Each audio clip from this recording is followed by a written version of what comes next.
వారికి గుంటూరులో కొద్దిగా పని ఉందని వెళ్తుంటే ఇంకా అమ్మ వాళ్ళ ఇంటికి వెళ్ళొచ్చని నేను కూడా వెళ్తున్నా, వెళ్దామని చెప్పారు. ఇంకా భోజనం చేసే టయానికైతే బయలుదేరాము.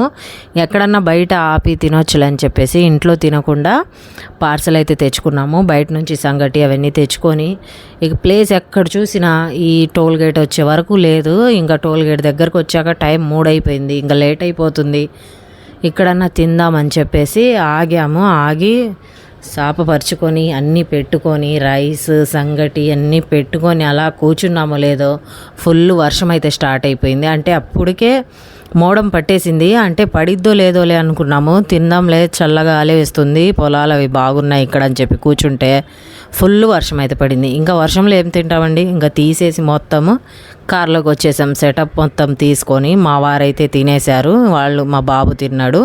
వాళ్ళిద్దరు తిన్నాక ఇంకా నేను కూడా ఈ కార్లో ఇరుకుగా ఉంది, ఎట్లయినా బయట కూర్చొని తిన్న ఫీలింగ్ రాదు, ఇంకా తప్పదు కాబట్టి ఇంకా తినేస్తున్నా నేను కూడా. మీ లంచ్ ఏంటి వాళ్ళ కామెంట్ చేయండి, దాంతోపాటు ఒక లైక్ చేయండి.